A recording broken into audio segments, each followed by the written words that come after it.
चलिए, पिछली क्लास में हम लोग ने शुरू किया था पावर। तो एक चीज होती है पावर और एक चीज होती है एनर्जी। क्या कोई दोनों में डिफरेंस है या दोनों सेम चीज है? दोनों में डिफरेंस है। एनर्जी क्या होती है? वर्क करने की कैपेसिटी। आप में ज्यादा एनर्जी होगी, आप ज्यादा वर्क कर सकते हैं। और पावर क्या होता है?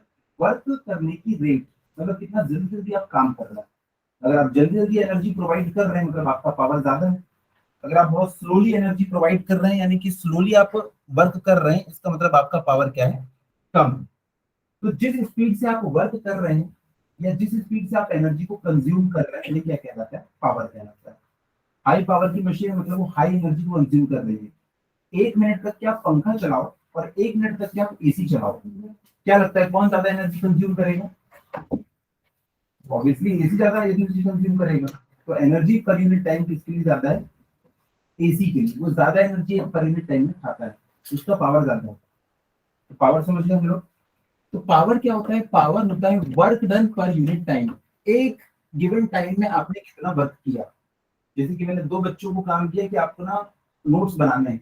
एक बच्चे ने बनाया 10 पेज इन 1 आवर और दूसरे ने बनाया 40 पेजेस इन 1 आवर। तो आप लोग देख सकते हो कि सेम टाइम में किसने ज्यादा वर्क किया है? दूसरे वाले ने। यानी कि उसका पावर ज्यादा है।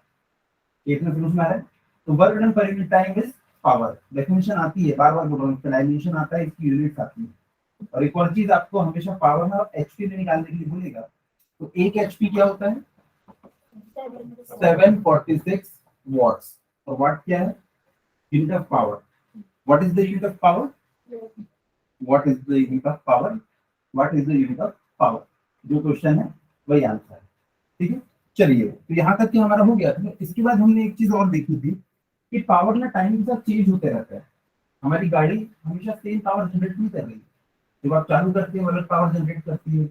जब आप बहुत ज्यादा स्पीड में होते हैं, एक्सीलेटर दी तो वो ज्यादा पावर जनरेट करती है।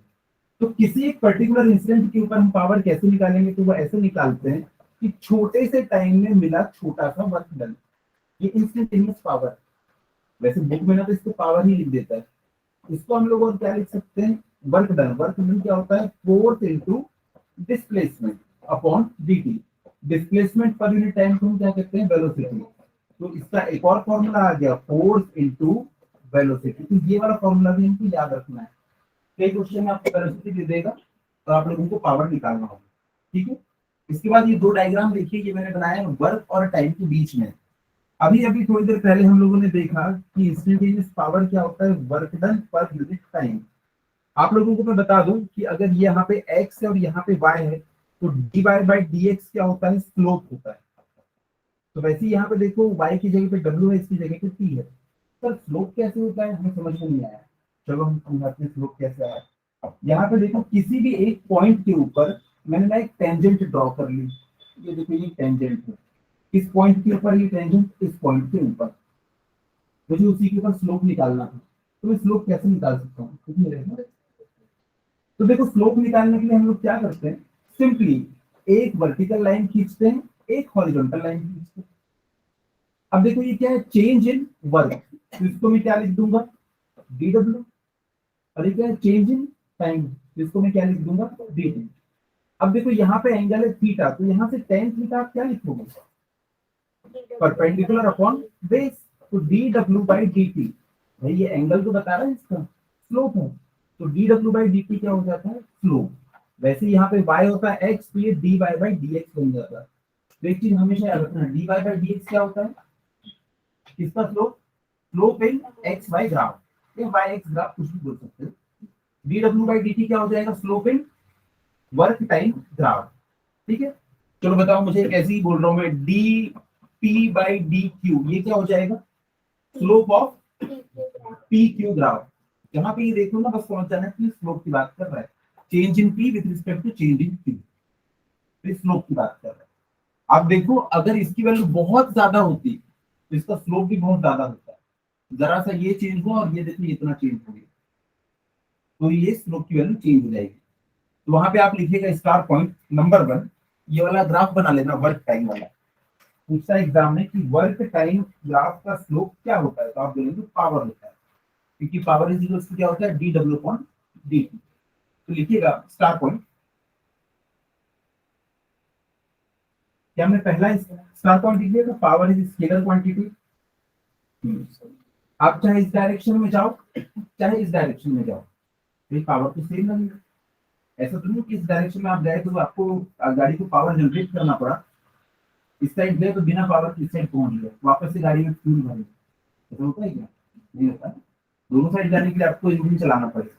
तो पावर इज स्केलर क्वांटिटी। तो नंबर 2 लिखेंगे, slope of work time graph is power. उसके बाद ये वाला डायग्राम बना लेना और नीचे लिख देना P is equal to D W by D T, जहाँ पे छोटे से आई का मतलब इंस्टेंटेनियस, इसी एक मोमेंट के ऊपर कितना पावर जनरेट हुआ है।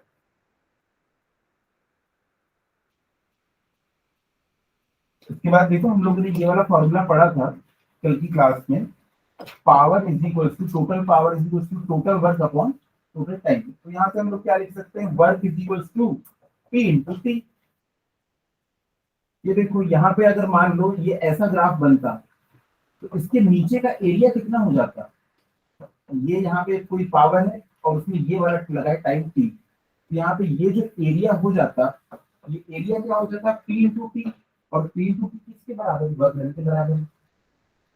मैंने एक हाइपोथेटिकल सिचुएशन ली कि अगर आपने पावर और टाइम के बीच में ग्राफ बनाया और वो आपको ऐसा स्ट्रेट लाइन मिला मान लो, अब मैं आपको बोलूंगा कि इस लाइन के नीचे का एरिया निकाल के बताओ यार, तो आप बोलोगे सर ये यहाँ पे कांस्टेंट है ना, तो इसकी वैल्यू टी है और इसके लिए टाइम लगाए टी, तो ये एरिया ना टी इंटू टी के बराबर है। और मैं बोलूंगा टी इंटू टी तो यार वर्क के बराबर होता है, तो आप कंक्लूजन पे पहुंच जाएंगे कि area under power time diagram is known as work done. ठीक है, लिखिएगा स्टार पॉइंट सेकंड थर्ड जो भी है, area under power time graph is known as work done. उसके नीचे ये भी दे देना P is equal to W by T, तो W इज इक्वल टू क्या हो जाएगा P इंटू टी। डायग्राम बना लेना, 1 मार्क में पूछता रहता है ये, स्लोप किसे कहते हैं, पावर किसका स्लोप है, तो आप बोलेंगे वर्क टाइम ग्राफ का स्लोप है।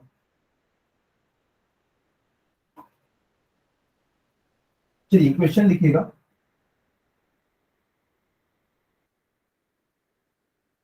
an elevator weighing 500 kg, an elevator यानी कि कोई लिफ्ट है, an elevator weighing 500 kg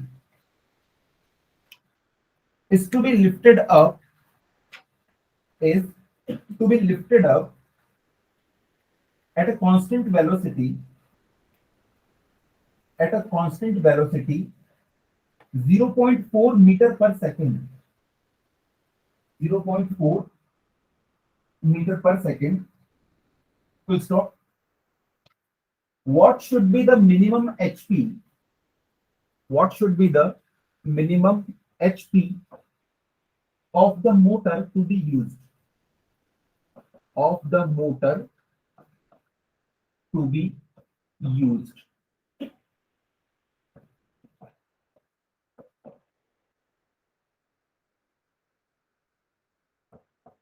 HP निकालना है मतलब आपको क्या निकालना है, पावर निकालना है, मोटर का पावर, मोटर की पावर को हम HP में रिप्रेजेंट करते हैं। तो देखो यहाँ पे ये हमारी लिफ्ट है, ये 500 किलोग्राम की, अब आप चाहते हैं इसको ऊपर लेके जाना और वो भी किस वेलोसिटी से, 0.4 मीटर पर सेकेंड की स्पीड से। एक बात बताओ, अभी ये हवा में इसके ऊपर एक फोर्स लग रहा होगा, तो किस डायरेक्शन में लग रहा होगा, अभी हमने वेलोसिटी नहीं दी है इसको, एक नेचुरल फोर्स लग रहा होगा इसके ऊपर, किस डायरेक्शन में, डाउनवर्ड। वो फोर्स किसके इक्वल होगा, m इंटू जी के बराबर होगा, यानी कि 500 इंटू, हम 9.8 लेंगे इसमें, हम लोग प्रैक्टिस इसमें करेंगे ताकि ना हमारे कैलकुलेशन थोड़ा स्ट्रॉन्ग। 10 में बार बार अगर क्वेश्चन में 9.8 दिया होगा तो क्या करते हैं, 9.8 से करते हैं हम लोग, 9.8 से बीच बीच में किया करेंगे, आप 10 ले सकते हो, दिया नहीं होगा। तो ये 500 इंटू 9.8 नीचे लग रहा था, मुझे इसको अगर ऊपर की तरफ खींचना है तो मुझे इस डायरेक्शन में एक फोर्स लगाना पड़ेगा। अब ये फोर्स जो है इसके इक्वल होगा या इससे ज्यादा होगा या इससे कम होगा, और बताओ, ज्यादा होगा।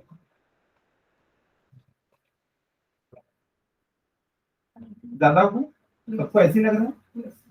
तो देखो ये एक बॉडी है, इसमें लग रहा है ऊपर 10 न्यूटन का फोर्स और नीचे लग रहा है 5 न्यूटन का फोर्स, मतलब आप ऐसे ही कुछ बोल रहे हो। एक बात बताओ, इसके ऊपर नेट फोर्स कितना लगा? नेट फोर्स कितना? 5 न्यूटन ऊपर लगा। अगर नेट फोर्स 5 न्यूटन लगा तो फोर्स इज इक्वल टू क्या लगता है? Mass into acceleration.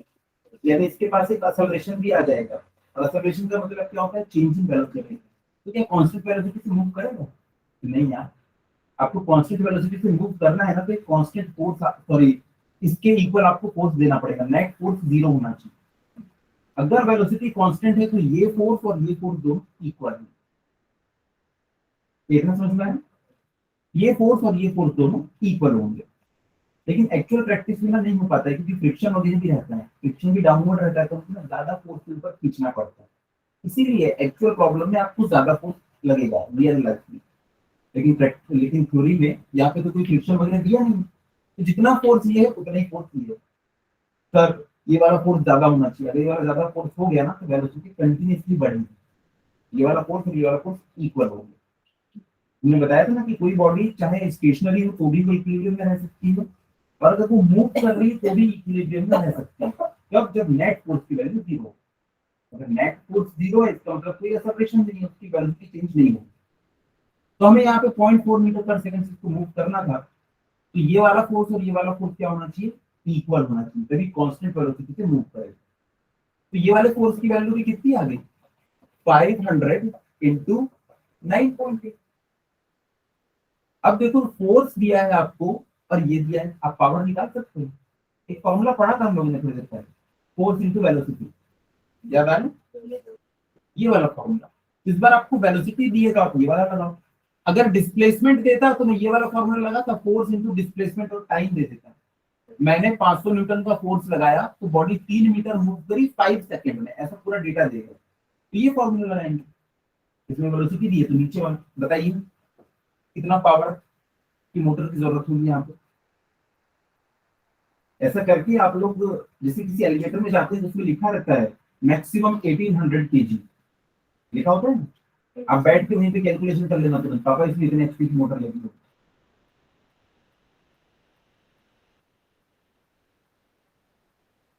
तो देखिए यहाँ पे पावर निकालेंगे हम लोग। पावर इज इक्वल टू हो जाएगा 500 इंटू 9.8 इंटू वेलोसिटी कितनी दी है? 0.4। तो पावर कितना आ गया?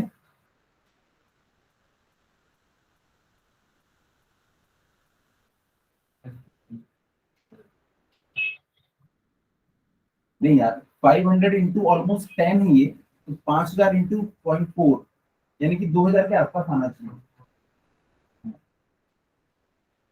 तो कितना आया आंसर?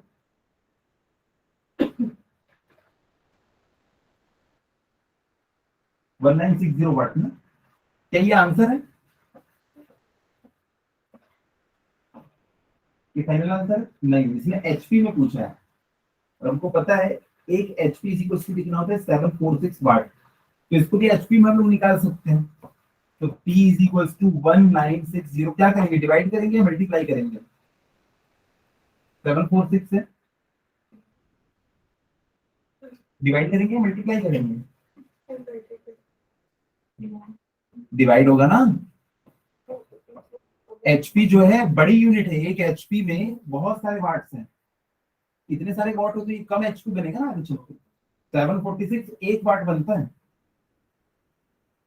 तो देखो इसको हम लोग डिवाइड कर लेंगे, ये कितना आ गया? मेरे पास फाइनल आंसर लिखा हुआ है 2.62 एचपी। इतने पावर की आपको मोटर की जरूरत पड़ेगी। चलिए अगला वाला क्वेश्चन लिखिएगा।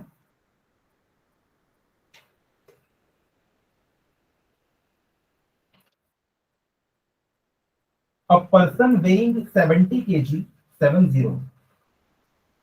A person weighing 70 kg, 70 runs, RUNS, runs up a flight, runs up a flight of 30 steps. मतलब कहने का ये मतलब है कि 30 सीढ़ी चढ़ रहा है। उसमें इसमें ऐसी इंग्लिश में लिखा है flight of 30 steps in 35 seconds. देखो इस बार टाइम दिया हुआ है इन 35 seconds full stop. What is the power of person? What is the power of person if each step is if each step is 20 centimetre?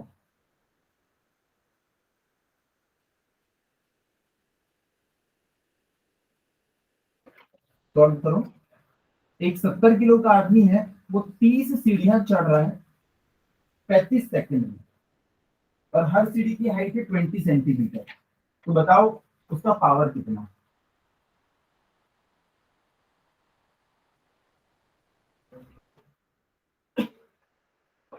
तो देखिए पावर इज इक्वल टू क्या होता है?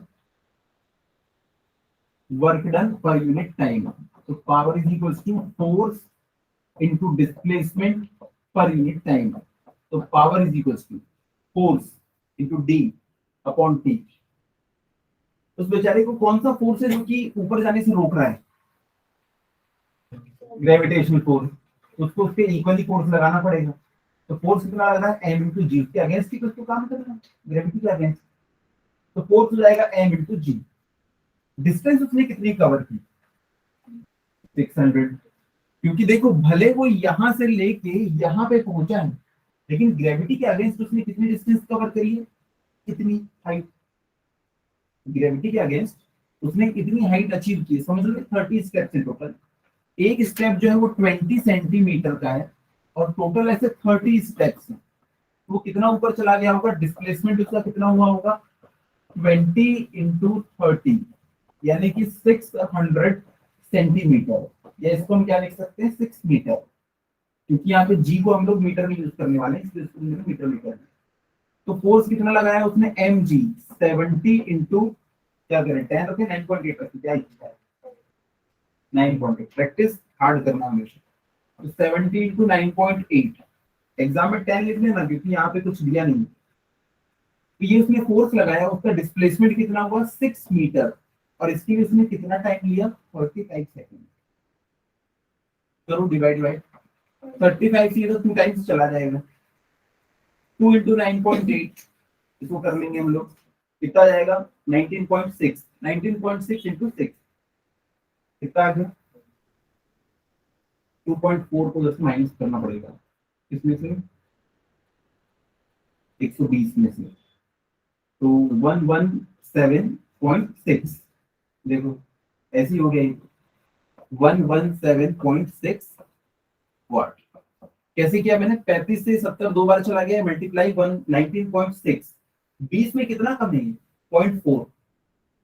अगर 20 होता तो 6 से मल्टीप्लाई करने पे ना 120 आ जाता, पर 0.4 कम है ना, तो 6 टाइम्स कम करना पड़ेगा। 6 टाइम्स कम करना पड़ेगा मतलब 2.4 कम करना पड़ेगा। तो मैंने 117.6 ऐसे आप लोगों को कैलकुलेशन करना है। ठीक है, चलिए अगला क्वेश्चन लिखिए। A machine gun fires 60 bullets per minute. A machine gun fires 60 bullets per minute with a velocity of 700 meter per second. 60 bullets per minute. एक गन है, उससे 60 बुलेट्स पर मिनट निकल रही है, और हर बुलेट की स्पीड है 700 मीटर पर सेकंड। ठीक है, a machine gun fires 60 bullets per minute with a velocity of 700 meter per second. If each bullet has a mass of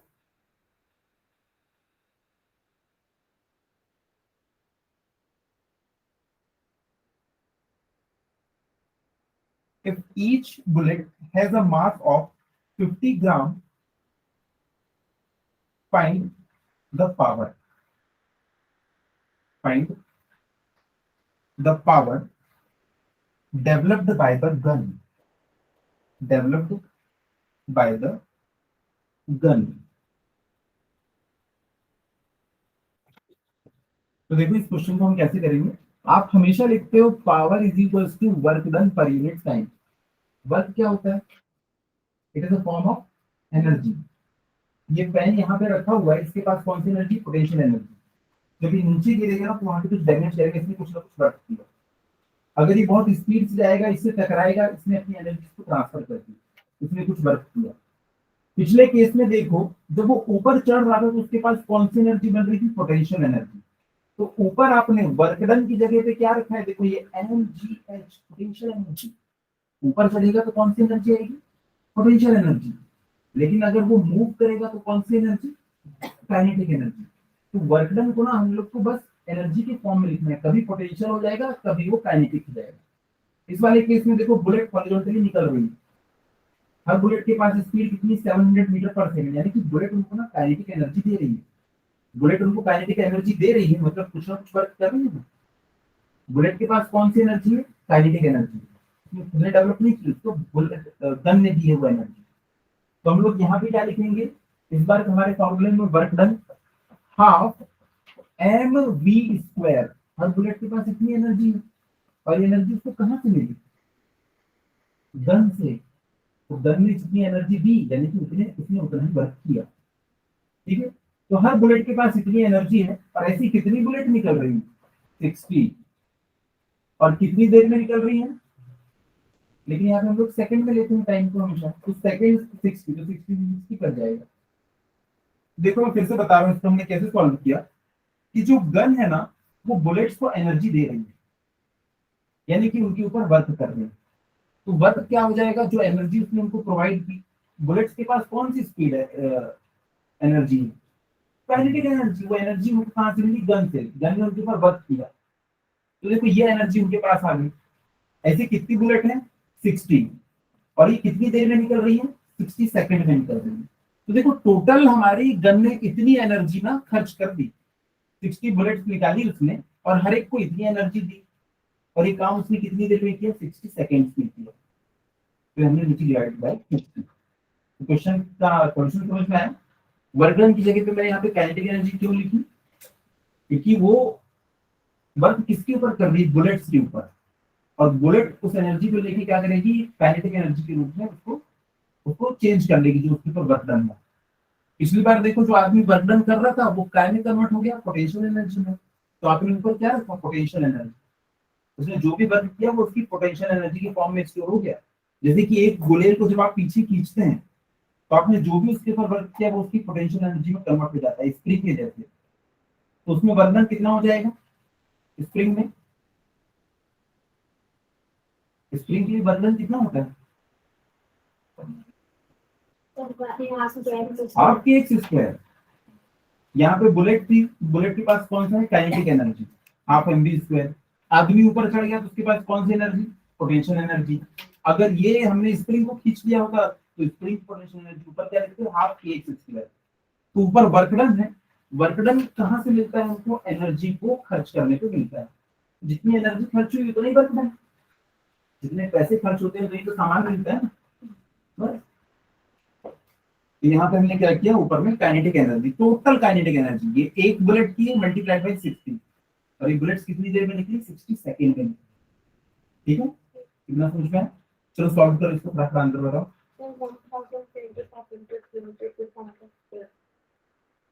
12250 कितनी आ रहा है, 12250। हाँ तो देखो ये हो जाएगा हाफ, ये 60 से 60 तो कट गया, हाफ इंटू 0.05 इंटू 700 का स्क्वायर। इसको सॉल्व करना है।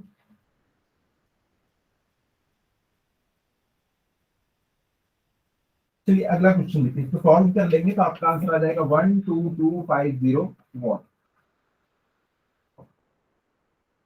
चलिए लिखिएगा क्वेश्चन,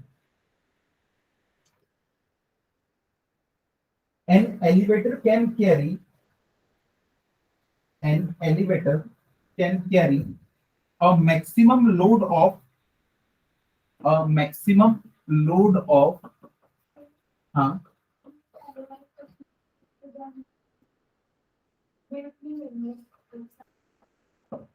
ये हमने m इंटू 60 कर दिया है ना, एक गन का, एक बुलेट का मल्टीप्लाइड बाय 60। ठीक, देखो क्वेश्चन अगला है, an elevator can carry a maximum load of 1800 kg। फिर ब्रैकेट में लिखा हुआ है एलिवेटर प्लस पैसेंजर, मतलब लिफ्ट और जो उसमें पर्सन चढ़ रहे हैं टोटल मिला के वो 1800 kg को कैरी कर सकता है। Maximum load of 1800 kg, elevator plus passenger, bracket बंद, is moving up with a constant speed of 2 meter per second, is moving up with a constant speed of 2 meter per second। इसमें बोल दिया constant speed से move कर रहा है, यानी कि इसके ऊपर एफ नेट कितना होगा, F net total force zero, क्योंकि टोटल फोर्स अगर कुछ आ गया ना तो ये कांस्टेंट स्पीड से मूव नहीं करेगा, तो इसका एफ नेट कितना होगा, जीरो। यानी कि देखो mg नीचे लग रहा होगा तो mg से ही हम लोग इसको ऊपर खींच रहे होंगे, तभी एफ नेट जीरो होगा और ये कांस्टेंट स्पीड से मूव करेगा।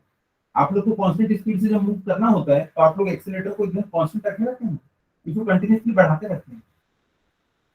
जितना आपको फ्रिक्शन फोर्स एयर ड्रैग लग रहा है आप उतनी इसको पावर देते हैं, बस वही कांस्टेंट स्पीड से मूव करेंगे।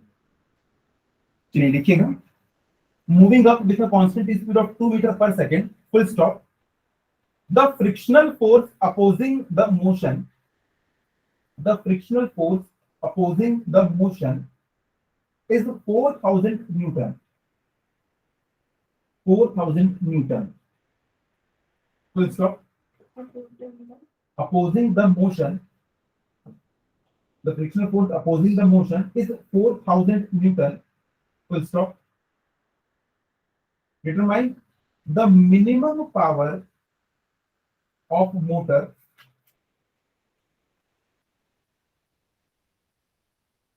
required।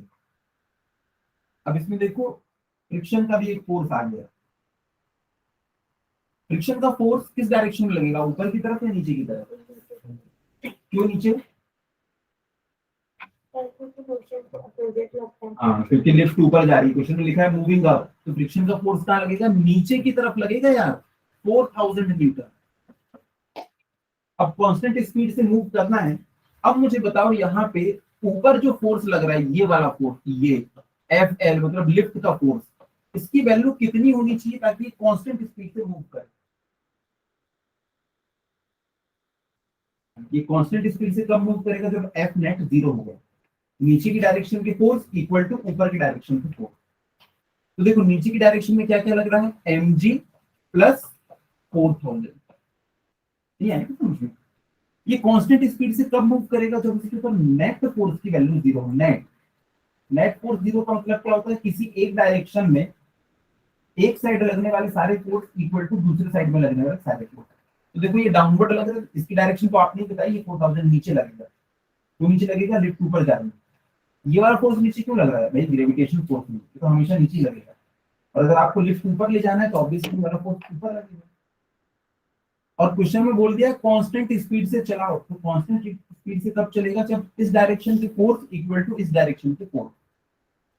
अगर ये बोलता कि लिफ्ट जो है ऊपर तो जा रही है लेकिन उसकी स्पीड कम हो रही है, तो बताओ ऊपर का फोर्स कम होता कि नीचे का फोर्स कम होता, ऊपर का फोर्स कम है, जिसका नीचे लग रहा है ना, तो जिससे कम फोर्स से ऊपर खींच रहे हो, ऊपर खींच रहे हो तो लिफ्ट जा तो रही है भी ऊपर, लेकिन उसकी स्पीड धीरे धीरे कम होती है। और अगर मैं बोलता है स्पीड कंटिन्यूअसली बढ़ रही है, तो पता है आप इन दोनों फोर्स से ज्यादा फोर्स यहाँ पे दे रहे हो, इसलिए उसकी स्पीड बढ़ रही है। कांस्टेंट कब रहेगी, जब ये और ये आपस में इक्वल है। तो हम लोगों ने लिखा कि लिफ्ट में जो फोर्स लग रहा होगा ना वो mg प्लस 4000 के बराबर होगा। अब इतना फोर्स लगाओगे जब आप, तो पावर कितना हो जाएगा, देखो फोर्स इनटू क्या लिखो, वेलोसिटी। क्वेश्चन में वेलोसिटी दी है तो ये तो बहुत इजी हो जाएगा, सीधा वेलोसिटी। यहाँ पे हम लोग लिख सकते हैं power is equals to mg 1800 into 9.8 into velocity 2 metre per second.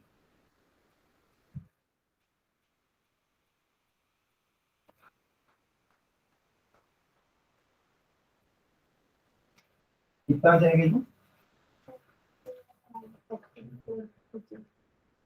44,000। चलो 44,000 वाट। अगर इसको एचपी में कन्वर्ट होगा करना होगा तो मैं क्या करूंगा, डिवाइड बाय 746, तो डिवाइड बाय 746 करेंगे हम लोग तो ये आ जाएगा किसमें, एचपी। चलिए नेक्स्ट छोटा सा टॉपिक लिखिए, एफिशिएंसी।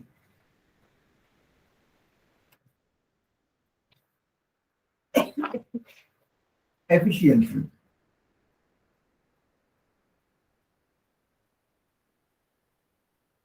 क्या समझते हैं आप लोग एफिशिएंसी को?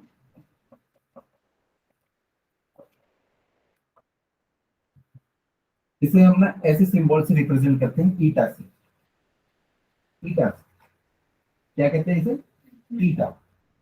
अब एक बात बताओ, आप जितना भी फ्यूल आप अपनी गाड़ी को देते हो, क्या उस पूरे का यूज वो गाड़ी को आगे चलाने में करती है? नहीं, उसका कुछ पार्ट वेस्ट हो जाता है। कहाँ? इंजन आपका बहुत गर्म हो जाता है, तो बहुत गर्म गर्म धुआं निकलता है पीछे से, मतलब आपकी बहुत सारी एनर्जी तो वेस्ट हो। यानी कि जितना भी आप फ्यूल डाल रहे हो ना, उससे जितनी भी हीट निकल रही है, उसमें से कुछ पोर्शन का यूज तो वो गाड़ी को आगे बढ़ाने कर रहा है, लेकिन कुछ का यूज क्या कर रहा है? इंजन को गर्म करने में। इंजन गर्म हो या ठंडा हो, आपको कोई फर्क पड़ता है क्या? नहीं, आपको तो वर्क चाहिए। और इंजन अगर गर्म हो रहा है तो जो फ्यूल से जो एनर्जी निकली वो वेस्ट हो रही है। और धुआं भी देखना बहुत गर्म होता है, साइलेंसर गर्म हो जा रहा है, वो एनर्जी कहाँ जा रही है? तो किसी भी डिवाइस से ना, कभी भी आप ना, जितना भी उसको आप एनर्जी सप्लाई कर रहे हो, वो पूरा का पूरा वर्क आपको नहीं दिखता। जैसे मम्मी हमको 100 रुपए देती है, बोलती है जाओ मार्केट से शक्कर लेके आ जाओ। बच्चा क्या करेगा? जाएगा, 90 रुपए की शक्कर लेगा, 10 रुपए की चॉकलेट खा जाएगा। तो बच्चे की एफिशिएंसी कितनी हो जाएगी? 90 डिवाइडेड बाई 100, यानी कि जितना भी उसको दो ना, उस इंटू 100%, तो वो सिर्फ 90% का वो सामान ला के देता है। ये बच्चे की एफिशिएंसी होगी। वैसे ही आपका इंजन है, आपके इंजन को ना आपने 100 जूल की एनर्जी दी, लेकिन उसने ना सिर्फ 60 जूल का आपको वर्क प्रोवाइड किया। तो 60/100 इंटू 100%, आपके इंजन की एफिशिएंसी कितनी हो जाएगी? 60%। तो output divided by input multiplied by 100, ये होती है एफिशिएंसी। समझ में आया? मम्मी ने दिया आपको 100 रुपए, आपने 75 रुपए का सामान लाए, 25 रुपए उड़ा दिए, आपकी एफिशिएंसी कितनी होगी? 75%। Output divided by input into 100। देखिएगा, machines are designed to convert energy. Machines are designed to convert energy into useful work, into useful work, comma, but due to frictional effects,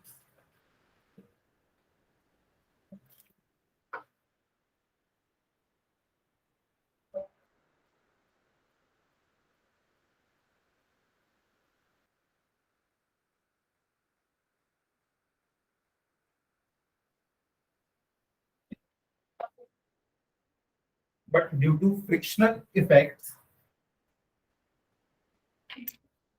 the work performed by the machine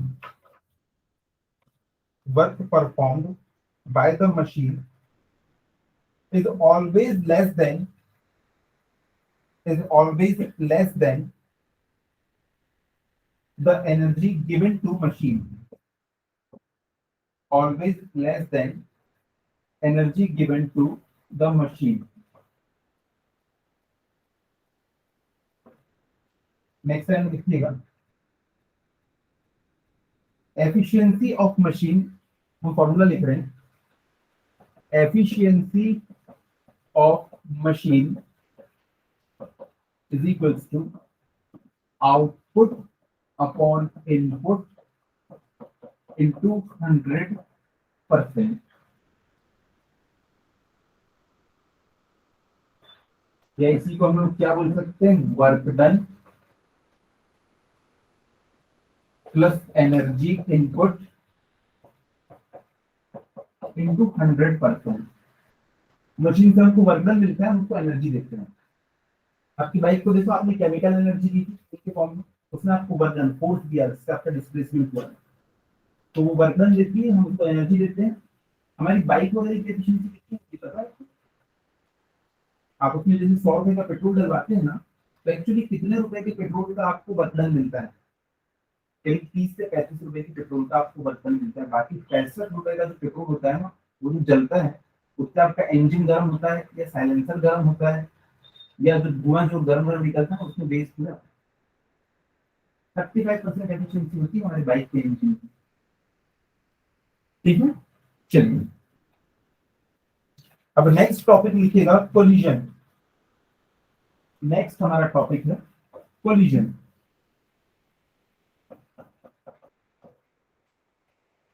क्या समझते हैं collision से? टकराना। दो bodies आपस में टकराती हैं और एक शॉर्ट टाइम के लिए उनके बीच में एक जोरदार फोर्स का आदान प्रदान होता है, वही क्या कहलाता है? कोलिजन कहलाता है। तो कोलिजन के अलग अलग टाइप है, उसी हमको डिस्कस करना है। आपके एनसीईआरटी में दिया हुआ है कोलिजन, लेकिन आप पहले क्लास में पढ़ेंगे, उसके बाद फिर एनसीईआरटी उठा के देखेंगे तो समझ में आएगा आपको सारी चीजें। अभी उठा के देखेंगे तो बहुत समस्या होती है इसमें। क्लास में जैसे ही खत्म होगा तुरंत देखना सब कुछ समझ में आने लगेगा। तो कोलिजन लिखिएगा, it is an isolated event. It is an isolated event. Isolated का मतलब होता है अलग थलग। ये दो बॉडीज आपस में एक दूसरे से टकरा रही, तीसरा और कोई बॉडी का वहां पे इन्वॉल्वमेंट नहीं है, हमारा कोई इन्वॉल्वमेंट नहीं है, ना फ्रिक्शन है ना कुछ है। दोनों आइसोलेटेड है हर जगह। अपनी एनर्जी सिर्फ वो दूसरे को देगी और किसी को एनर्जी नहीं देगी। वहां ना एयर का रेजिस्टेंस है, ना तो जमीन का फ्रिक्शन, कुछ भी नहीं। वो एनर्जी सिर्फ एक दूसरे से एक्सचेंज कर सकती है। तो it is an isolated event in which a strong force acts between a strong force acts between two or more bodies, two or more bodies for a short time। आप लोगों ने वाला गेम खेला जिसमें बॉल मारते हैं दूसरे में, कुछ जमाते हैं जमीन के ऊपर, उसको गिराते हैं, भागते हैं। दूसरी टीम वाले जो रहते हैं उस बॉल को उठा के आपकी पीठ में मारते हैं। वो भी क्या है? कोलिजन। दो बॉडीज आपस में टकरा रही हैं तो वो क्या कहलाता है? कोलिजन कहलाता है। Two or more bodies for a short time, comma, as a result of which, as a result of which, as a result of which, the energy and momentum, energy and momentum of the interacting particle change। Interacting particle change. जैसे ही वो ball आपको पीठ पे लगती थी, तो उस ball की स्पीड सेम रहती थी, वो आपको चीर के आगे निकल जाती थी। कभी हुआ है सर? या उसकी स्पीड ही चेंज नहीं है? हुआ कैसा? मतलब उसकी स्पीड चेंज हो जाएगी। आपका जो मास है ना उस बॉल के कंपैरिजन में बहुत ज्यादा है, इसलिए आपकी स्पीड चेंज होगी लेकिन आपको पता नहीं चलता। और सोचो अगर आप एक दूसरी बॉल है, मान लो एक फुटबॉल है, वो रखी हुई है, आप उसको एक टेनिस बॉल से मारोगे, टेनिस बॉल की स्पीड चेंज होगी? ऑब्वियसली चेंज होगी। क्या उस फुटबॉल की स्पीड चेंज होगी? रखी हुई है, हाँ, उसकी भी स्पीड चेंज होगी, क्योंकि अब दोनों का मास में बहुत ज्यादा डिफरेंस नहीं है। या दूसरी टेनिस बॉल पे मार के देखो, दोनों की स्पीड अब चेंज हो जाएगी। स्पीड अगर चेंज हुई तो बॉडी का मोमेंटम भी चेंज हो जाएगा, क्योंकि मोमेंटम क्या होता है? Mass into velocity. Velocity change तो भाई उसका मोमेंटम भी चेंज। यहाँ बॉडीज का मास चेंज नहीं होगा, क्या चेंज होगी? उनकी वेलोसिटी। तो यहाँ पे ना पूरा खेल है बस मोमेंटम का, मोमेंटम एक्सचेंज का। देखिएगा, तो हम लोगों ने लास्ट लाइन में क्या लिखा? The energy and momentum of the interacting particle change. Energy कैसे चेंज हो जाएगी यार? भाई बॉडी की वेलोसिटी चेंज हुई, अगर बॉडी मूव कर रही है तो उसके पास कौन सी एनर्जी है? Kinetic energy, half M B square. Velocity change तो उसकी एनर्जी चेंज, वेलोसिटी चेंज तो उसका मोमेंटम चेंज। देखो काइनेटिक एनर्जी क्या होती है? Half M B square. अगर वेलोसिटी चेंज हो रही है तो ये भी चेंज होगा और काइनेटिक एनर्जी भी चेंज होगी, वही मैंने लिखा है। नेक्स्ट लाइन में लिखना है एक बहुत इंपॉर्टेंट चीज, सबसे इंपॉर्टेंट इस पूरे टॉपिक की। The total momentum remain conserved। The total momentum remain conserved in any type of collision। In any type of collision।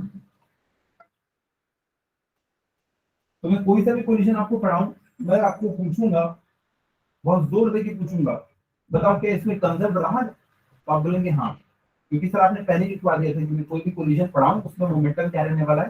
Conserve रहने वाला है। तो आप लोगों को बहकावे में नहीं आना है मेरे। मैं जब भी पूछूंगा तो आपको बोलना है कि नहीं सर कंजर्व रहेगा, फिर हम लोग प्रूव करेंगे हाँ यार वाकई में कंजर्व है। ठीक है, चलिए लिखिएगा, types of collision.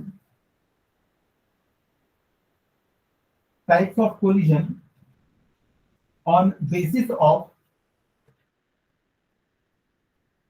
Direction of collision, on basis of direction of collision. देखो पहले डायरेक्शन के आधार पे इनको कैसे क्लासिफाई किया गया है वो देख लेते हैं। तो डायरेक्शन के आधार पे नंबर 1 है, लिखिएगा हेड ऑन कोलिजन।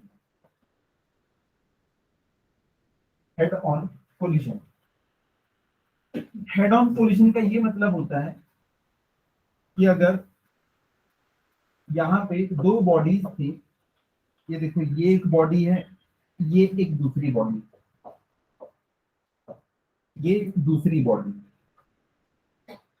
ये जा रही थी u2 की स्पीड से और ये जा रही थी u1 की स्पीड। u का मतलब क्या होता है? Initial velocity.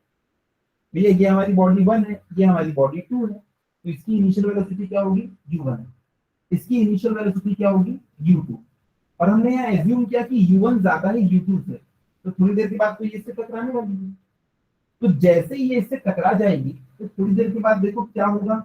थोड़ी देर के बाद अब ये जो हमारी दूसरी वाली बॉडी है इसकी वेलोसिटी चेंज हो जाएगी, और जो पहली वाली बॉडी है उसकी भी वेलोसिटी चेंज हो जाएगी। इसकी जो फाइनल वेलोसिटी है वो v1 कहलाएगी, इसकी जो फाइनल वेलोसिटी है वो क्या कहलाएगी? v2।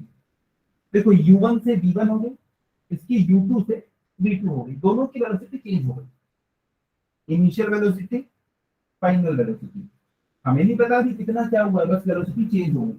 लेकिन यहाँ पे ध्यान देने वाली बात ये है कि ये पहले भी एक ही लाइन में मूव कर रहे थे और अभी भी एक ही लाइन में मूव कर रहे हैं। ये कौन सा कोलिजन कहलाएगा?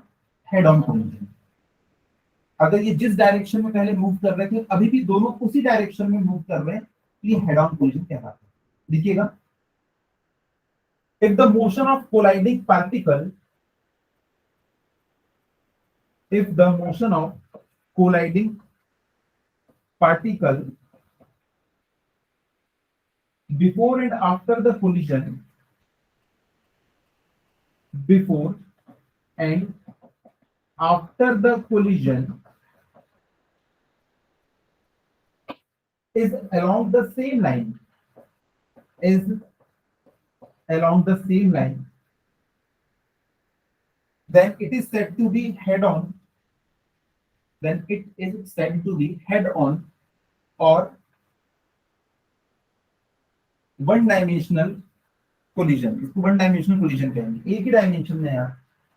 अब आप एज्यूम करो, आपने देखा होगा बिलियर्ड्स वगैरह खेलते हैं जिसमें बहुत सारी बॉल रहती है, उसके एक स्टिक से मारते हैं। एक बॉल से आपने दूसरी बॉल को मारा और दोनों अगर सेम ही डायरेक्शन में जा रहे हैं तो वो क्या है? Head on collision. नंबर 2 लिखिएगा, आप लोग ये डायग्राम बना लो क्योंकि बार बार हम लोग को ऐसे डायग्राम बनाने पड़ेंगे। इनिशियल वेलोसिटी को हम u कहेंगे, बॉडी 1 के लिए u1, बॉडी 2 के लिए u2, फाइनल वेलोसिटी को हम लोग v कहेंगे। तो बॉडी 1 के लिए v1 और बॉडी 2 के लिए v2। दूसरा लिखिएगा ऑब्लिक,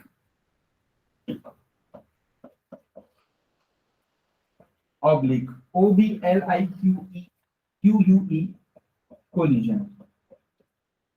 अब यहां से देखो, अगर ये एक बॉडी है m1, ये इस डायरेक्शन में जा रही है और दूसरी एक और बॉडी रखी हुई है वो ऐसी थोड़ी सी नीचे रखी हुई है, थोड़ी सी नीचे है वो, थोड़ी सी भी बस, और ये इस डायरेक्शन में जा रही है, इसका नाम है m2। जैसे ही इनमें कोलिजन होगा तो पता है थोड़ी देर के बाद क्या होगा? ये वाली बॉडी और ये वाली बॉडी क्या दोनों अभी भी उसी डायरेक्शन में चलेंगी? क्या लग रहा है यहाँ पे? देखते कैरम में इमेजिन करो, आप कॉर्नर में शॉट लेते हो जब, तो स्ट्राइकर और गोटी दोनों एक ही डायरेक्शन में नहीं जाते हैं। हाँ बताओ, ये जो ग्रीन वाला है क्या ये सीधा निकल पाएगा? उसको ऊपर में कहीं टच कर रहा है, ये कहाँ निकल जाएगा ग्रीन वाला? इमेजिन तो करो, ये ग्रीन वाला ऐसे तो नहीं रहेगा, ये ऊपर जाएगा। भाई साहब बिल्कुल सही बोला कि जब ये इससे टकराएगा ना तो ये इस डायरेक्शन में कहीं पहुंच जाएगा। ये देखिए ये m1, और इसको देखो ये इस डायरेक्शन में फोर्स मिल रहा है ना, तो पता है ये यहाँ तक पहुंच जाएगा। ये भी है। तो इसको जैसे ही यहाँ पे फोर्स लगा तो ये देखो इस डायरेक्शन में निकल गया, इसको थोड़ा सा ऊपर में ऐसा फोर्स लगा ना तो ये इस डायरेक्शन में कहीं निकल गया। तो क्या दोनों जिस डायरेक्शन में पहले जा रहे थे अभी उसी डायरेक्शन में नहीं, डायरेक्शन चेंज हुई। इसको हम क्या कहते हैं, ऑब्लिक कोलिजन कहेंगे या टू डायमेंशनल कोलिजन कहते हैं। ज्यादा इसका अच्छा नाम है ऑब्लिक कोलिजन। तो लिखिएगा, if the direction of motion of colliding particles, if the direction of motion of colliding particles, if the direction of motion of colliding particles are not along the initial line, not along the initial line of motion, then it is said to be oblique collision. ये इधर को चल गया यहाँ से टकरा के, ये इधर से टकराया तो ये नीचे की तरफ चल गया। ये डायग्राम को बना लेना, एक मिनट। यहाँ पे लिखेंगे हम लोग बिफोर कोलिजन और यहाँ पे ये क्या है, आफ्टर कोलिजन। यहाँ पे मैंने लिख दिया था बिफोर कोलिजन, आफ्टर कोलिजन। चलिए, अब हमने कोलिजन का ये पहला डायरेक्शन के बेसिस पे देख लिया, दो टाइप के होते हैं। अब हम लोग दूसरा इसका क्लासिफिकेशन देखेंगे। लिखिएगा, ये 1 और 2 हो गया हमारा। आपने हेडिंग लिखी थी types of collision on the basis of direction of collision. अब दूसरी हेडिंग लिखेंगे types of collision on the basis of conservation of kinetic energy. पूरा नाम मोशन कहते हैं कि काइनेटिक एनर्जी की बात होगी। काइनेटिक एनर्जी हमेशा कंजर्व रहेगी, तो उसके बेसिस के ऊपर हम लोग देखेंगे क्लासिफिकेशन। तो हमारा अगला हेडिंग है types of collision on the basis of conservation of kinetic energy. इसमें नंबर 1 लिखिएगा, यहां से हमारा मेन चीज शुरू हो रहा है। Number 1, elastic collision. आप लोगों को यही पढ़ना है पूरा, इलास्टिक कोलिजन। इसमें डैश करके लिखना, इन this collision kinetic energy is conserved.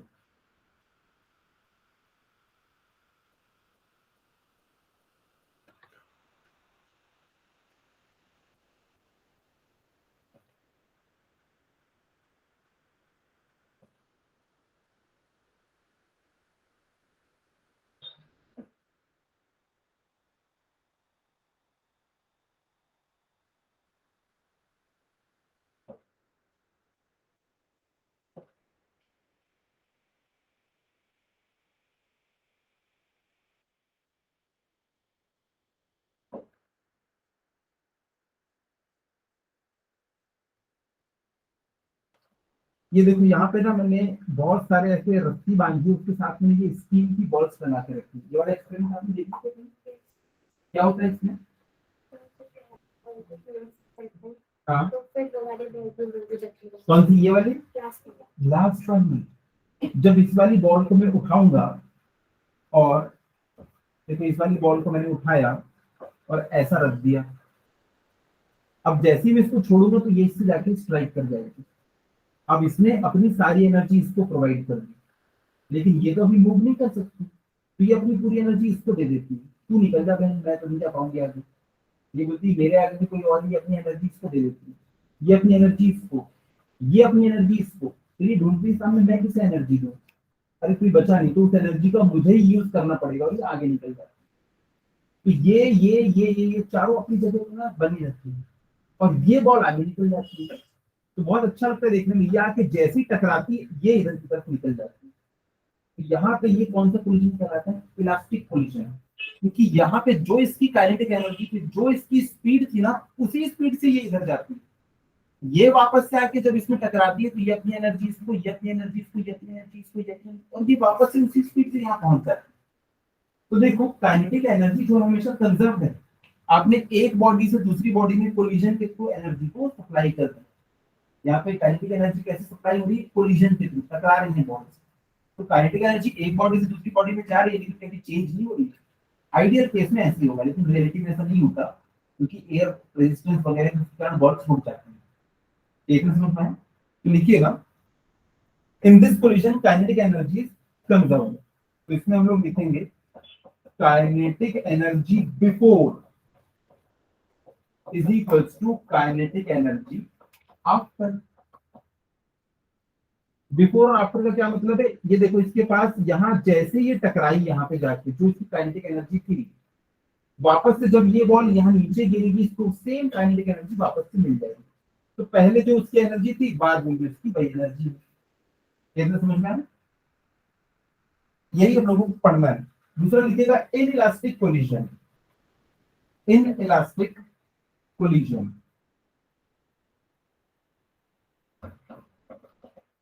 In elastic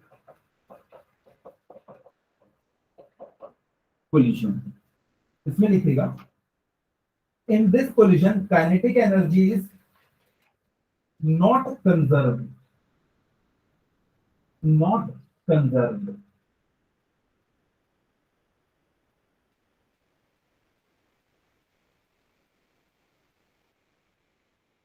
इसका एक बेस्ट एग्जांपल है जब दो कारें आपस में कोलाइड कर जाती हैं, तब क्या होता है? इलास्टिक कोलिजन नहीं है, उनका जो बॉडी पार्ट को पिचक जाता है, बहुत सारी एनर्जी सब उसमें वेस्ट हो जाती है। तो क्या काइनेटिक एनर्जी फिर से कांस्टेंट रहता है? नहीं, क्योंकि बहुत सारी एनर्जी कहाँ वेस्ट होगी? वो लोग पिचक गए, बॉडीज, कार की बॉडीज पिचक जाती है, बहुत सारी एनर्जी वहां वेस्ट हो जाती है। दूसरा वहां बहुत ज्यादा साउंड निकलता है, साउंड में एनर्जी कन्वर्ट हो जाती है। हीट निकलती है, हीट में एनर्जी कन्वर्ट हो जाती है। तो एनर्जी का लॉस हो जाता है। अगर एनर्जी का लॉस हो गया तो initial kinetic energy final kinetic energy में रह जाती है। कितना क्लियर है? तो उसको हम क्या कहेंगे? Inelastic collision. लिखिएगा इसमें, अच्छा लिख लिए। अब इसमें क्या लिखेंगे हम लोग? Kinetic energy before, kinetic energy after. इनके बीच में क्या रिलेशन होगा? नॉट इक्वल टू तो होगा, लेकिन और स्पेसिफिक कौन सी ज्यादा होगी कौन सी कम होगी? बिफोर ज्यादा हो गया, पहले बहुत सारी काइनेटिक एनर्जी लेके आई लेकिन टकराने के कारण तो इधर तो वेस्ट होगी ना एनर्जी। तो हमेशा इसमें यही होता है, बाद में काइनेटिक एनर्जी को कम मिलती है। उसके बाद तीसरा लिखिएगा, तीसरा perfectly in elastic, perfectly in elastic collision.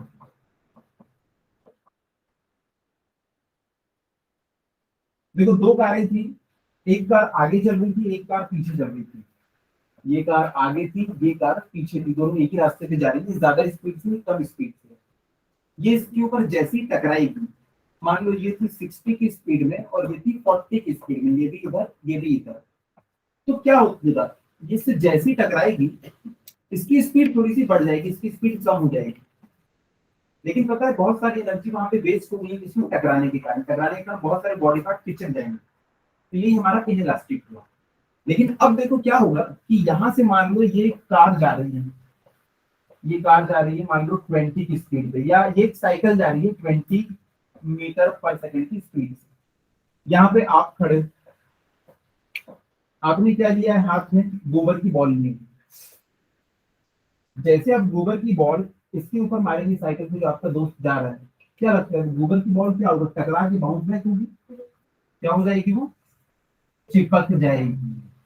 Perfectly inelastic है कि इसमें ना जैसी कोलिजन होता है तो दोनों बॉडीज डिगा नहीं हो पाती, दोनों एक साथ एक ही स्पीड से आगे चलने लगती है। पर ये टकराएगी तो अपनी कुछ एनर्जी उसको दी है तो थोड़ी सी स्पीड बढ़ जाती है उसकी, आपकी दोनों की स्पीड बढ़ जाएगी थोड़ी सी, लेकिन गोबर उसको चिपक जाएगा। तो जब दो बॉडीज कोलिजन के बाद अलग अलग नहीं हो पाती, परफेक्टली जो इलास्टिक था उसमें तो पूरी अलग अलग हो जाती थी, सेम एनर्जी से चली जाती थी। उसके बाद जो थोड़ा सा इलास्टिक था उसमें क्या हुआ था कि किचन में चले गए थोड़ी सी एनर्जी लेके अलग अलग हो जाती थी। लेकिन वो परफेक्टली इलास्टिक, इसमें दोनों बॉडी चिपक जाएंगे। लिखिएगा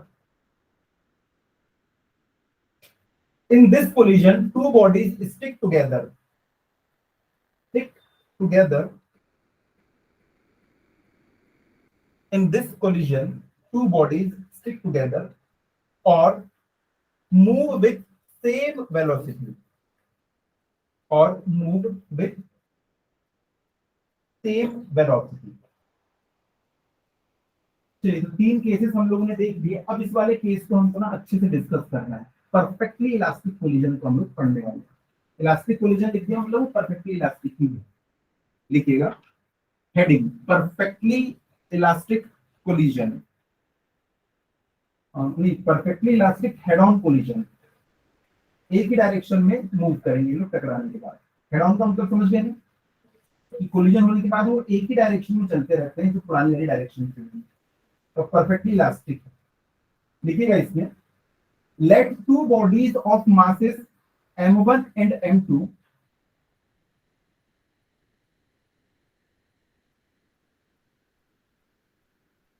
let two bodies of masses m1 and m2 be moving with initial velocity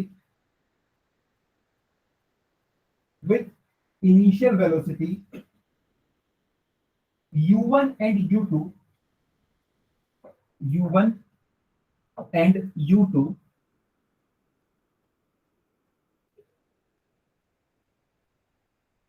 in the same direction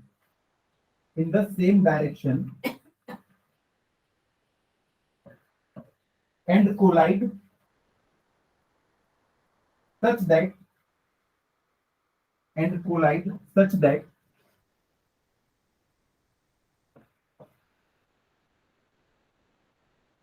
comma after collision their final velocities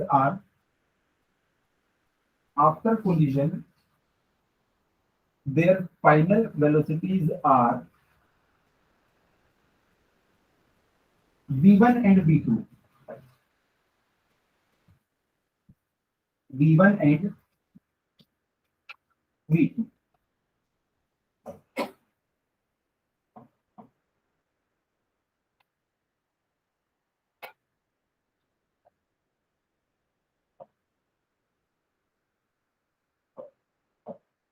ये है m1, डायग्राम को बना लीजिए। m1 v1। देखो ये है बिफोर कोलिजन,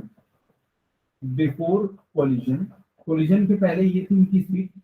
ये यहाँ पे एग्जैक्टली इसी जगह पे क्या हुआ है, कोलिजन हुआ। और ये आफ्टर कोलिजन। 3 मैंने इसकी फोटोज ली हैं। एक बिफोर कोलिजन के u1 की स्पीड चल रहे थे, एक टाइम इनके बीच में कोलिजन हुआ और उसके बाद इनकी स्पीड चेंज हो गई।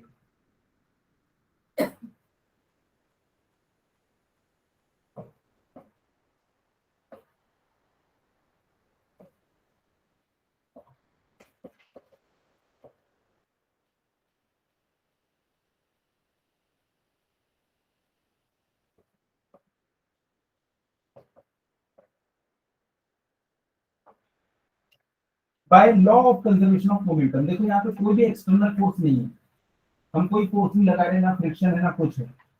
अगर कोई भी एक्सटर्नल फोर्स नहीं होता है, कल की क्लास में आपने लिखा था कंजर्वेशन ऑफ मोमेंटम की डेफिनेशन। उसका पहला स्टेटमेंट मैंने क्या लिखवाया था, इन अब्सेंस ऑफ एक्सटर्नल फोर्स। ये सबसे इंपॉर्टेंट लाइन है, the net momentum of the system is conserved. तो देखो ये पहले इसका टोटल मोमेंटम कितना था इस पूरे सिस्टम का, कोई बच्चा बताएगा? हाँ बोलो बोलो। हाँ हाँ m1u1 प्लस m2u2। भाई इसका मोमेंटम प्लस इसका मोमेंटम, ये दोनों मिलकर एक सिस्टम बना रहे हैं। तो इस पूरे सिस्टम का इनिशियल मोमेंटम इतना था, और बाहर से तो कोई फोर्स लगा ही नहीं। ये जो भी फोर्स इनके लगा है एक दूसरे ने लगाया है, तो यहाँ पे मोमेंटम कंजर्व रहने वाला है, यानी कि m1v1 प्लस m2v2। अब मैं क्या करता हूँ, m1 वालों को एक साइड ले जाता हूँ, m2 वालों को एक साइड। इतना लिखने से पहले by law of conservation of momentum. तो यहां से मैं कर दूंगा m1 u1 minus v1 is equal to m2 v2 minus u2।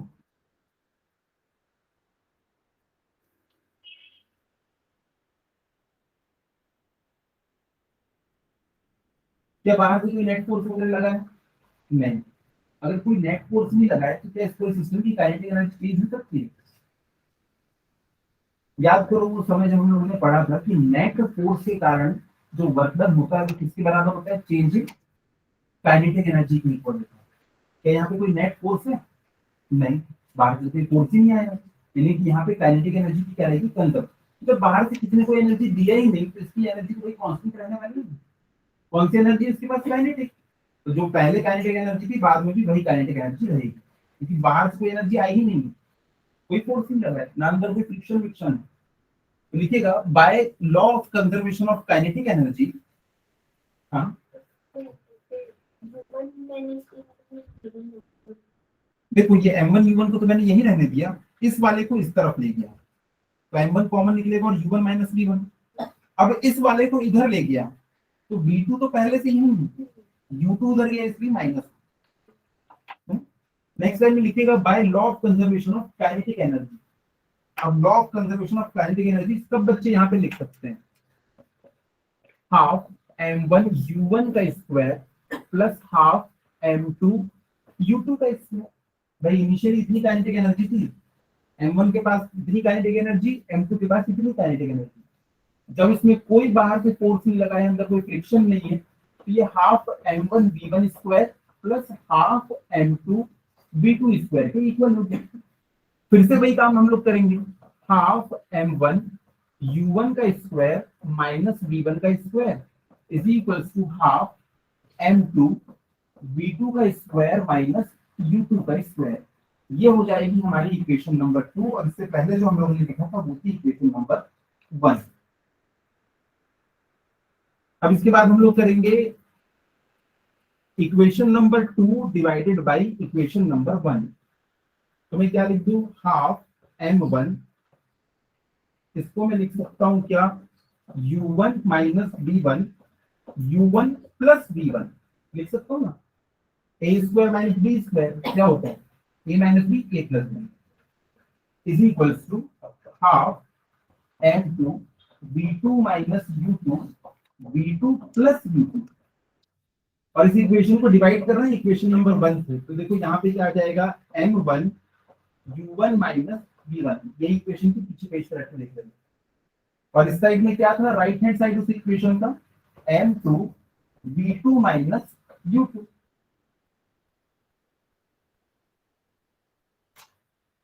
Half से हाफ कट जाएगा, दोनों साइड हाफ हाफ है, ऊपर m1 नीचे m1, ऊपर m2 नीचे m2, ये वाले से ये वाला कट जाएगा, ये वाले से ये वाला कट जाएगा।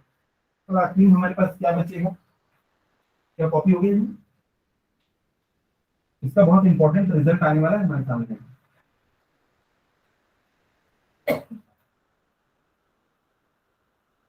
हो गया इतना, पेज पर रख दूं, ये वाला रिजल्ट मुझे बताना क्या है, u1 plus v1 is equals to v2 plus u2। अब दोनों u को एक साइड ले आता हूं, दोनों v को एक साइड, तो देखो क्या हो जाएगा, ये u1 minus u2 is equals to v2 minus v1। इतनी तो इसको हम लोग कहेंगे रिलेटिव वेलोसिटी ऑफ अप्रोच। यहां पे देखो, यहाँ पे ये वाली वेलोसिटी ज्यादा थी, ये वाली वेलोसिटी कम थी, तभी तो कोलिजन पॉसिबल हो गया है कि नहीं। तो देखो ये इसके पास आ रही है, पास आ रही है, पास आ रही है, इन दोनों के बीच में एक रिलेटिव वेलोसिटी है ना। अगर दोनों की सेम स्पीड होगी तो क्या एक कभी टकराएंगे, नहीं, दोनों के बीच एक रिलेटिव वेलोसिटी है यार। तो इसको हम लोग क्या करेंगे, रिलेटिव वेलोसिटी ऑफ अप्रोच।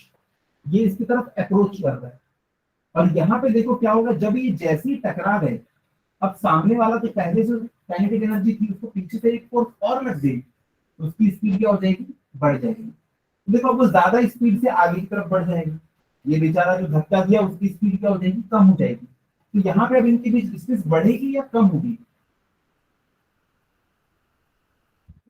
इसने इसको धक्का दिया, अपनी थोड़ी सी एनर्जी इसको ट्रांसफर कर दिया, तो अब बताओ यहाँ पे इनके बीच की स्पीड कम होगी या ज्यादा होगी, बढ़ते जाएगी, क्योंकि इसने इसको धक्का दे दिया है, तो अपनी इसने एनर्जी इसको ट्रांसफर कर दी, तो अब इसकी स्पीड कम होने लगेगी, इसकी स्पीड बढ़ने लगेगी। यहाँ पे इनके बीच क्या होने वाला है, सेपरेशन। हम इसको कहेंगे क्या, रिलेटिव वेलोसिटी ऑफ सेपरेशन। यहाँ पे देखो रिलेटिव वेलोसिटी कितनी हो जाएगी, u2 माइनस u1, या u1 माइनस u2, ये क्या हो जाएगी, रिलेटिव वेलोसिटी, पॉजिटिव वैल्यू लेंगे, वो क्या हो जाएगी, रिलेटिव वेलोसिटी ऑफ अप्रोच, यानी कि पास आ रहे हैं रिलेटिव वेलोसिटी। और यहाँ पे इन दोनों वेलोसिटी का डिफरेंस क्या होगा? एक बार बताओ, दोनों वेलोसिटी अगर कांस्टेंट रहेगी तो इनके बीच का जो सेपरेशन वो भी कांस्टेंट रहेगा। अगर वेलोसिटी अलग अलग होगी तो सेपरेशन इनका बढ़ता चला जाएगा, तो हम उसको कहेंगे रिलेटिव वेलोसिटी ऑफ सेपरेशन। तो यहाँ पे देखो, रिलेटिव वेलोसिटी ऑफ अप्रोच और ये क्या है, रिलेटिव वेलोसिटी ऑफ सेपरेशन। तो यहाँ पे देखो u1 माइनस u2, ये क्या हो जाएगा, रिलेटिव वेलोसिटी ऑफ अप्रोच। पीछे वाला u1 तो ज्यादा स्पीड से आ रहा था, तो u1 minus u2, u1 minus u2 ये क्या हो जाएगा, रिलेटिव वेलोसिटी ऑफ अप्रोच। लिखिएगा रिलेटिव, हाँ सर,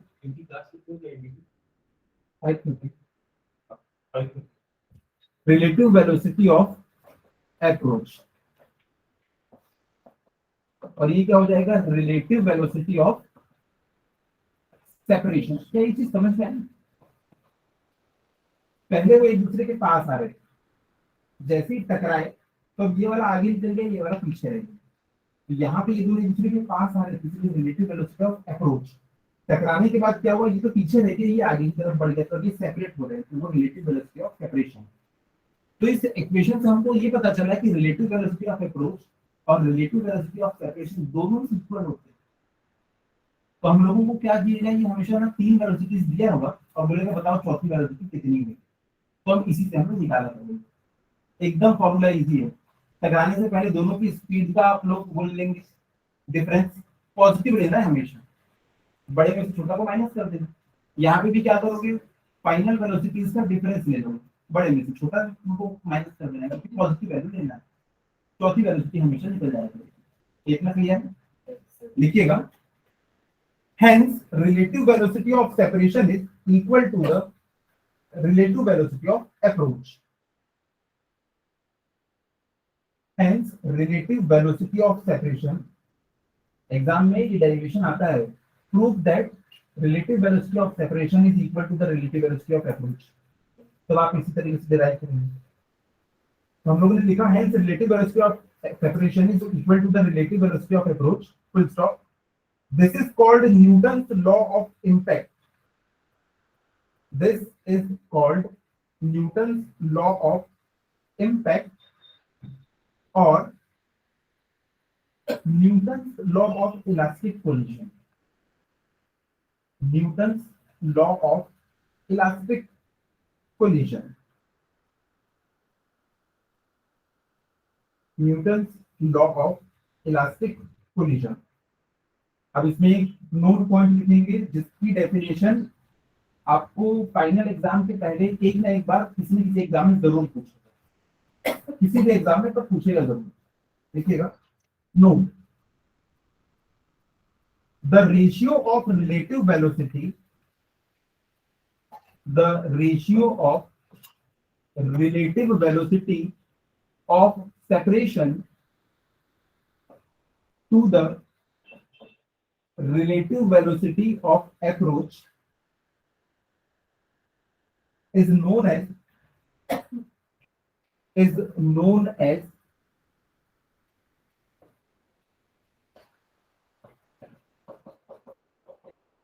coefficient of, बोर्ड पे लिखा हुआ है कोफिशिएंट ऑफ रेस्टिट्यूशन। इन दोनों का जो रेशियो है ना वो क्या कहलाएगा, coefficient of restitution.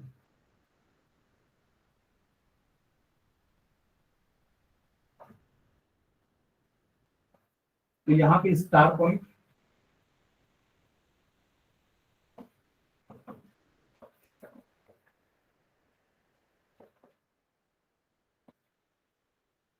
Elastic collision के लिए हमको इसकी वैल्यू बताना है। अगर कभी इलास्टिक कोलिजन हुआ तो इस coefficient of elastic, coefficient of restitution की वैल्यू कितनी आएगी? अगर इलास्टिक कोलिजन होगा तो इसकी वैल्यू कितनी आएगी?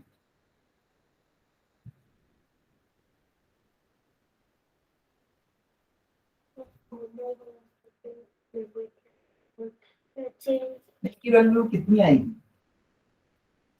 उसके जस्ट ऊपर ही उसका आंसर लिखा होगा।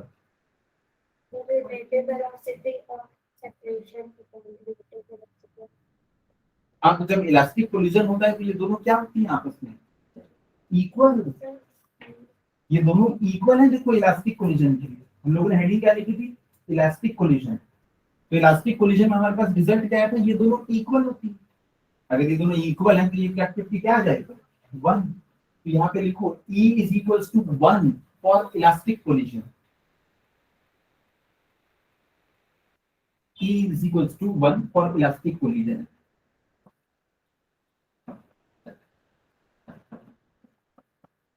अब इन इलास्टिक कोलिजन के लिए बताओ,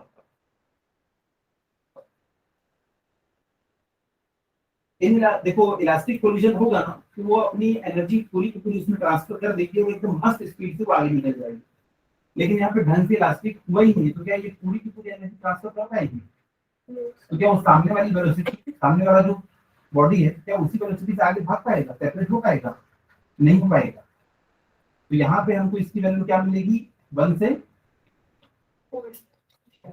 देखो फाइनली मतलब इनिशियली दोनों की वेलोसिटी का इतना डिफरेंस था, लेकिन ढंग से एनर्जी का आदान प्रदान हो ही नहीं पाया। तो यहाँ पे दोनों के बीच की जो रिलेटिव वेलोसिटी होगी इसकी वैल्यू कम होगी। टकराने के बाद ढंग से एनर्जी दिए ही नहीं ना, तो दोनों के बीच में रिलेटिव वेलोसिटी का डिफरेंस क्या होगा, कम होगा। तो इसकी वैल्यू क्या होगी, 1 से कम हो जाएगी ये रेशियो। देखो अच्छे से वेलोसिटी का आदान प्रदान हो गया एनर्जी का, तो ये और ये आपस में इक्वल, अच्छे से इन्होंने एनर्जी का डिस्ट्रीब्यूशन एक्सचेंज किया ही नहीं, तो भाई फाइनल वेलोसिटी जो होगी वो कम मिलेगी ना हमको। भाई फाइनल वेलोसिटी कम मिलेगी अगर इलास्टिक कोलिजन नहीं है, तो ऊपर वाला क्या होगा, 1 से कम होगा, नीचे वाला क्या होगा, मतलब ये रेशियो क्या है, 1 से कम आएगा। ये दोनों आपस में इक्वल नहीं होंगे। इसमें लिखिएगा इसकी वैल्यू 1 से कम होती है। क्यों? क्योंकि ये रिलेटिव वेलोसिटी ऑफ सेपरेशन जो होती है ना, ये कम होती है रिलेटिव वेलोसिटी ऑफ अप्रोच से। जितनी रिलेटिव वेलोसिटी से पहले आ रहे थे ना, बाद में उतनी रिलेटिव वेलोसिटी नहीं होती, कई सारी एनर्जी ना इससे वेस्ट हो जाती है। अब मुझे बता दो तीसरी चीज, कि जब परफेक्टली इनइलास्टिक कोलिजन होगा तब E की वैल्यू कितनी है? परफेक्टली इनइलास्टिक कोलिजन, परफेक्टली, वो गोबर वाला एग्जांपल याद है, वो है परफेक्टली इनइलास्टिक। उसमें कोलिजन होने के बाद दोनों बॉडीज की स्पीड कैसी हो जाती है, सेम, यानी कि v1 और v2 सेम। तो v1 और v2 अगर सेम तो ऊपर में क्या आ जाएगा, 0।